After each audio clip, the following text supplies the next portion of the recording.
This is the 20 Minutes of Influence podcast with your host, Greg Jamison. Influencer marketing is the process of identifying, researching, engaging, and supporting the people who create high-impact conversations with your customers. On each episode, I talk with industry leaders, business rock stars, and internet celebrities who contribute their knowledge about influencing others and growing your influence.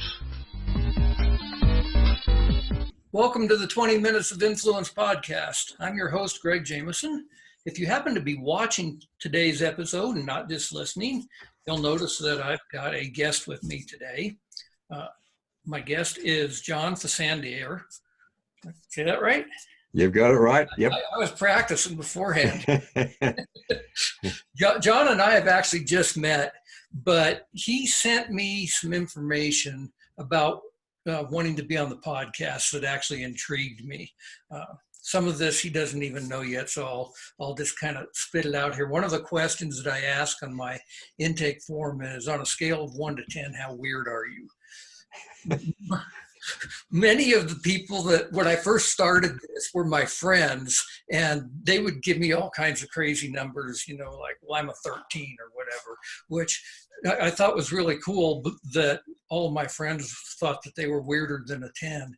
But John's answer was 7.3693. That just resonated with me. I was like, all right, you're somebody that's thinking outside the box. I don't know if the number has any special meaning or not here, but but it was great that we got 4 decimal places worth of numbers here. Yeah. The other thing about John is that he's kind of led 2 careers, I guess, here. One is he used to be a Catholic priest. I think many of the people that I know personally that listen to this know that I'm a Catholic, was brought up Catholic, and actually considered joining the priesthood myself at one point in time. But entrepreneurship called rather than God calling. And it sounds like entrepreneurship called John here too, just a little bit later in life. So we have things in common here. And when I got his intake form, I thought, okay, this is going to be a fun interview. Specifically, John works with people trying to really turn difficult customers into business success. He's got a book out there called Thriving Under Fire that talks about that. And that is a lot of what I think we're going to talk about here today. But welcome, John. Go ahead and say anything else about yourself that you'd like to. Thank you, Greg. Thank you very much. Well, I think, whatever we do in life is the right thing. And even if later on we might regret it, which I must say I don't regret at all, but you choosing, a life of entrepreneurship is a wonderful thing, because it is an opportunity to contribute to people's lives, to make other people better, to make a good life for yourself, and to live in an authentic way. And I think no matter where you do that, there's nothing. What I found when I was a priest was that actually I was still an ordinary person. And although there's a lot of mystique that goes around that particular role in our society, which, also has tarnished somewhat terribly in more recent times for many, we are all human, and we're called to live as best we can in this world, so that's the bit that I know for sure. So, and so I was studied and worked as a priest for about 19 years. During that time, I started training in psychodrama, which gave me a different way of understanding myself and other people. And it's that I worked in drug and alcohol rehabilitation, using that method as a therapy. And then when I left there, that's when I started this business. I wanted to bring what I had learned about emotions and about the world, and about how to really live fully into the business world. And that's what I've been doing for the last 20 years and loving it, still loving it. Yeah. One thing I forgot to say, and you didn't say it here either, is John is coming to us today from New Zealand. Uh, I'm Yeah. I'm in the Rocky Mountain area of the United States, so we've got a fairly big time difference between us here. Not as big as some of them, but Yeah. It is very different. And one of the interesting things that's happening just yesterday here in Wellington, New Zealand, is that the host of the Tonight Show, Tonight Show? Stephen Colbert was filming in Wellington yesterday, and it's going to play in November, I think. So we've got this great interest in each country. yeah. Now, I think one of the things that you said here about entrepreneurship and running a business in general is just so true, that many times we don't really stop and think about, and that is that it's an emotional setting, really. Mm. Whenever we are dealing with our customers, it's not just a cash transaction. We are actually somehow enhancing their lives by selling them our products and services. Yeah. I mean, hopefully, most of the time it's a positive emotion, or a, a happy. They're very happy to buy your goods, and you're very happy to receive their money. So it's those moments when things go wrong, or when their expectations haven't been met, that becomes the problem. And being able to manage that in yourself and in the other person is crucial to really being successful in business, and particularly enjoying your work. Because if you can't manage it, when somebody gets upset, you get upset, and if you don't know what to do with that, then your work becomes less than enjoyable. Yeah, I remember in a previous business that I had where I was selling a software product, that we actually had a customer that they'd spent a lot of money with us, like $10,000, and Mm.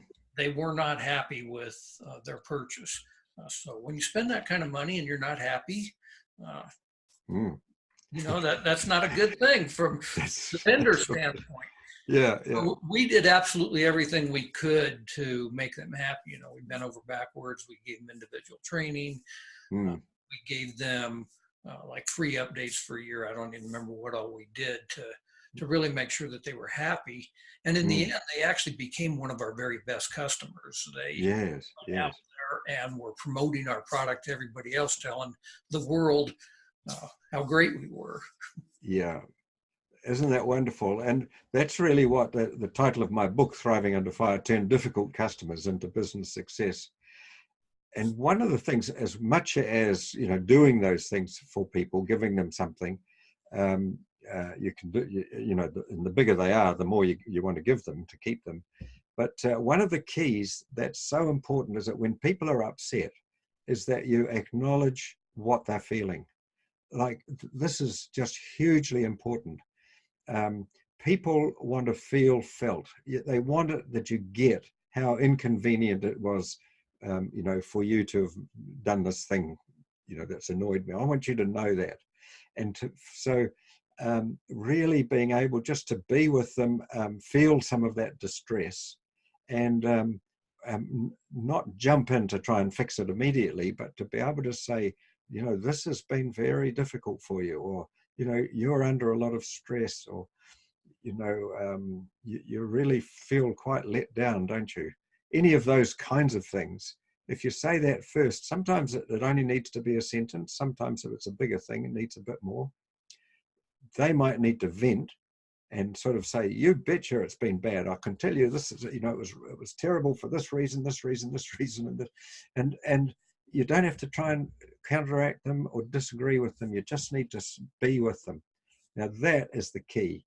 And if you get that in customer service, then you can say, once they calm down and you look for them just to sort of calm down a bit, then you can say, right, what is it that we can do now?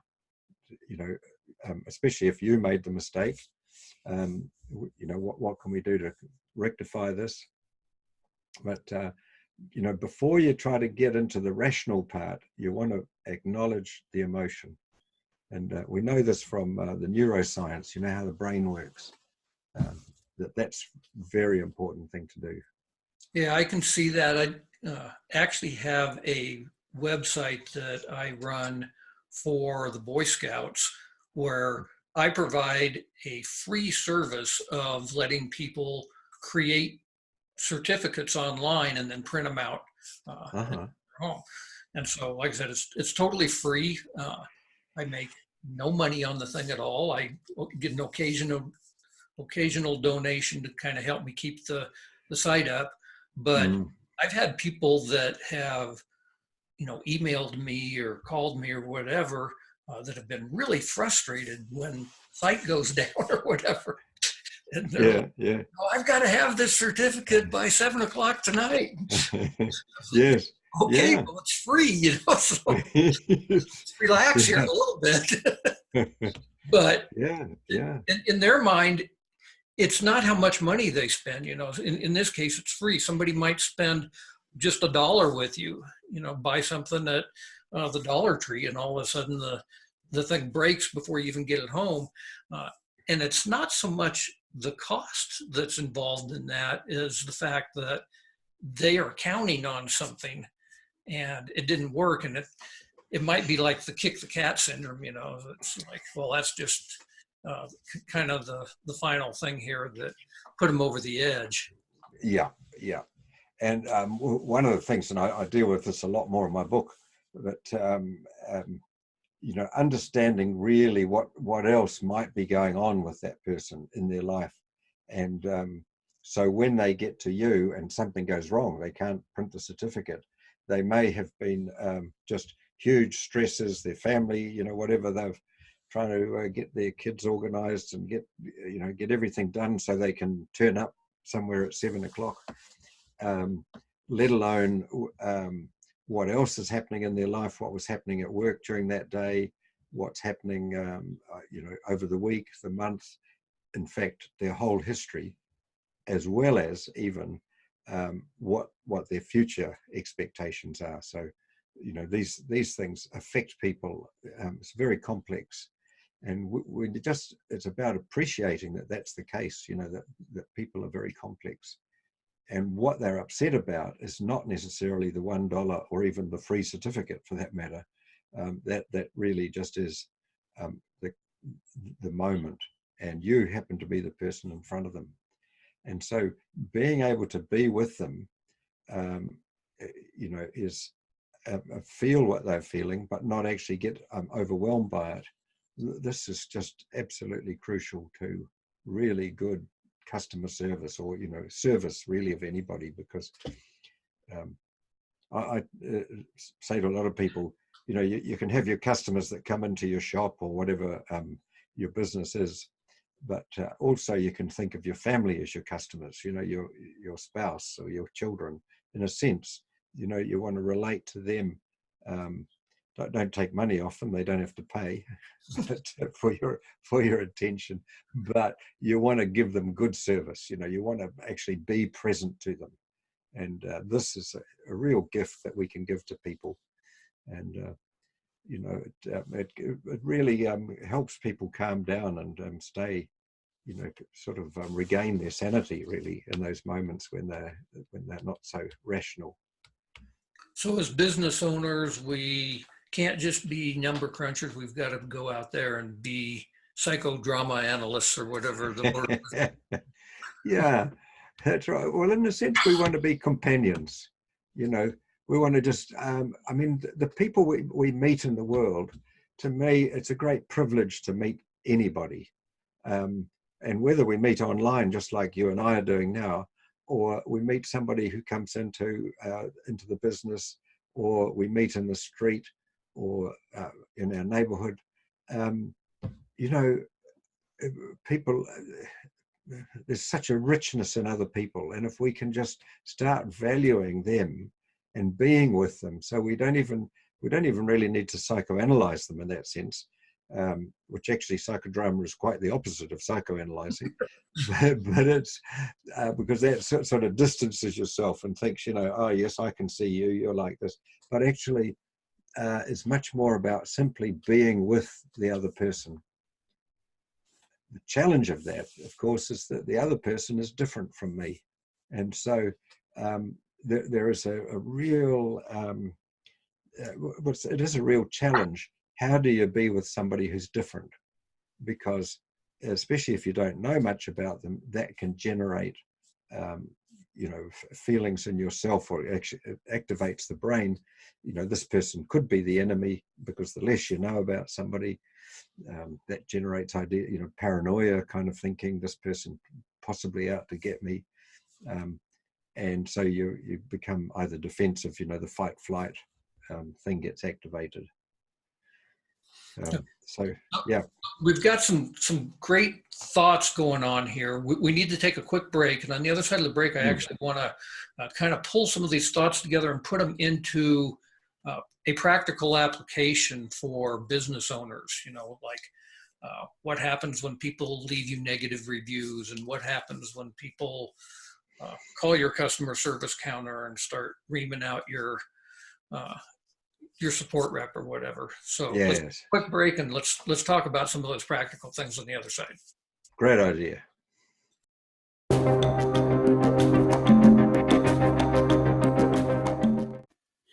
Hi, I'm Greg Jamison, the host of the 20 Minutes of Influence podcast. Every week, I not only have the opportunity, but the real privilege of interviewing experts in their field, true thought leaders, and I get to share this information with you. The purpose of this is really to help you sell more of your products and services online, which is the core premise of my primary business, Web Stores Limited. At Web Stores, we go out and we create e-commerce websites for small businesses. Plus, we do internet marketing and digital advertising for those businesses to really help them sell more online. We have a whole number of resources and tools designed to help make this process easier for businesses, probably much like yours. I've been the author of several #1 best-selling books, including Amazon's Dirty Little Secrets and The Influencer Effect, plus a whole series of online courses if you want to learn how to do this stuff yourself.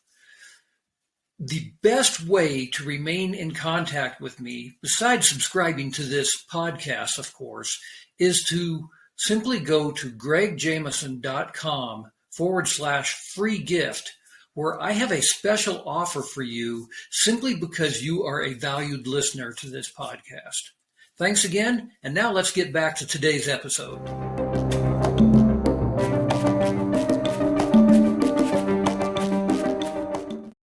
Welcome back to the 20 Minutes of Influence podcast. My guest today is John Faisandier. And right before the break, John and I were talking about all of these things that really upset customers at some point in your business. And what we wanted to talk about here now is some practical ways of maybe just diffusing the customer or turning them around. And one example that I was thinking of is, okay, you've got a customer and maybe you did mess up, maybe you didn't, but for whatever reason, they left you a really negative review online. How do you handle that? Right. This is the crux of it, really, isn't it? This is the difficult part. There's two parts to this, really. One is when you read that, what happens to you? Well, you have a reaction to it. And whether it's true or not true, that if it's true, you really have messed up, you would feel embarrassed, maybe even shamed. The fact that it's online, other people can read about it, they see that you're terrible. So that's one reaction. The other is, if they're not telling the truth and they're making this up, but you did your best and actually gave them good service, you also feel upset because they're telling lies about you, or they've got it wrong, or you're feeling misunderstood. Now, all of this, and what happens in our brains in that moment is that we have a reaction. It's called, we've got this part of our brain right in the deep part, in the mammalian brain, or the limbic system, is the amygdala. And the amygdala is our part that really looks after us, and particularly is alert to danger. And when we see danger, when we're feeling attacked, then we the amygdala fires up. Now that means our thinking part of the brain doesn't work, because the amygdala takes all the blood from the frontal cortex. So we can't think what to say, we can't speak, and we don't feel positive towards the other person. So what you want to do is change the way your brain is operating. This is an instinctual reaction, and it's what our ancestors had. They used that to survive, millions of years ago, and actually it's even part of mammals have this same reaction. So here's 3 things that you can do when you're in this, whether it's an online moment or whether it's face to face. First of all, breathe, and breathe deeply from your belly.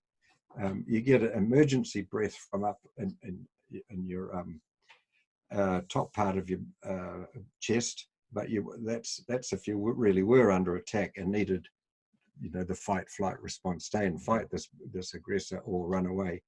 What you need to do is breathe from down in your belly. Now, this gets more oxygen to your brain. It also activates the nervous system that helps you calm down. First thing, breathe deeply. Second thing, name your feelings to yourself. Now, this actually, if you do get an email, you can say this out loud, because the other person's not going to hear you. But just saying what it is that you're feeling. Now, this is one of the strongest things that neuroscientists say that will help you calm down. And what it does, it will activate the language center of your brain, and but as well, it's somehow or other, just by owning your own feelings and naming them, as Daniel Siegel, one of the great neuroscientists working at the moment, says, name it in order to tame it. And so long as the feelings are unnamed, they have free reign in your brain, as it were. But if you can name them, you tame them. And so that helps you calm down. And the third thing to do is to think about what else might be going on in the life of that person that's got them to be so upset. So even, you're just saying that example, they couldn't get their certificate printed. It was free, or it cost $1 or something, but they're still very upset. But if you realize there's a whole lot more going on in their life. Now, those 3 things will help you calm down. That's the key thing. So you're breathing deeply, name your feelings, and ask yourself this complex question, or the question about their complexity. And just, you get time to do this. It can happen very quickly in your brain, and it'll help you calm down. Now, so once you've calmed down, that's much better than writing off an email and reply saying, well, you're the worst customer I've ever had, and nobody else has ever complained, and I'm actually perfect, and how dare you criticize me? Which I do have. I've seen those kind of emails written. Yeah. They often end up on the paper as a, how stupid is this? So first of all, calm yourself down. Now, the second thing, when you're going to respond to the other person, either in writing or verbally, whether it's on the phone or face to face, what you want to do, and I mentioned this at the beginning, in the first part of the show, is to acknowledge their emotion, to acknowledge somehow, saying, now, if you have made a mistake, of course, saying sorry is a very good way of acknowledging. I'm sorry, this has caused you some trouble. I'm sorry, this has caused you, to an extra work that you've had to do. I'm sorry that, there's various ways that you can do that. This has obviously been upsetting for you, or something along those lines. So calm yourself down and acknowledge their emotion. Now, by acknowledging their emotion, they are going to go, you understand what this means to me, or somehow or other, you're on my side. And it's then, only after then, so you can do that in writing. And yes, if it's an online review that you've got, we are very sorry that that's happened. I do appreciate that it has caused you trouble. We are trying to fix this, or let's, and it could even be private message me and we will sort you out, or something along those lines. But those really key things, that if you do those first, whatever happens afterwards, is much less important and doesn't have as much significance. How does that sound? You saying all those things actually reminded me of a situation I was in years ago where I had to fire an employee. And by the end of the firing message, he was basically thanking me for letting him go. Yeah. Because you probably did some of those things, eh? Yeah. And obviously that is really important in all aspects of our business, whether we're dealing with employees or dealing with customers, dealing with anyone, obviously, kind of seeing things from their perspective is absolutely huge. Yes. Yeah. So before we wrap up today, is there any kind of final thoughts that you want to leave with our listeners as to maybe what they should be doing in their business? Well, I think, the more you can become in touch and realize that your own feelings are not good or bad, particularly the ones that are uncomfortable are not bad, but just trust that they are teaching you something about this, about yourself and about the other person. So it's about, most good business, even online business, is about having a relationship with people. And this is about how can you have better relationship.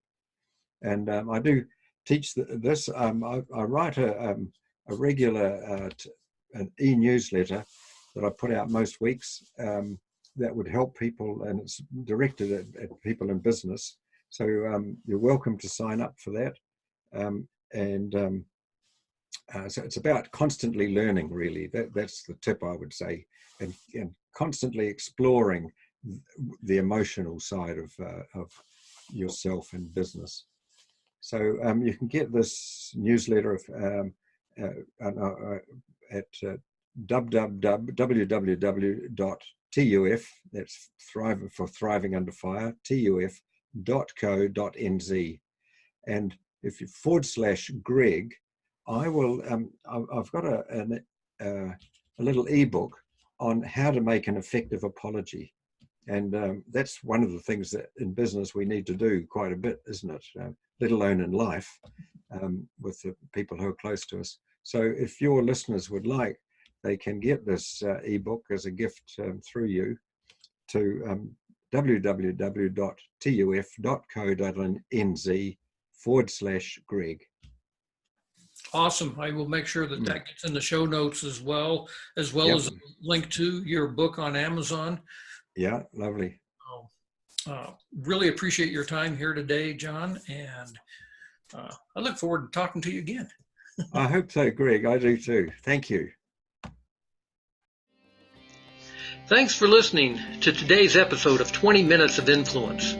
If you enjoyed today's podcast, please leave a review on iTunes or wherever you listen to your podcasts. And if you are interested in booking myself as a speaker at one of your events, or are interested in any of my coaching programs, please visit gregjamison.com.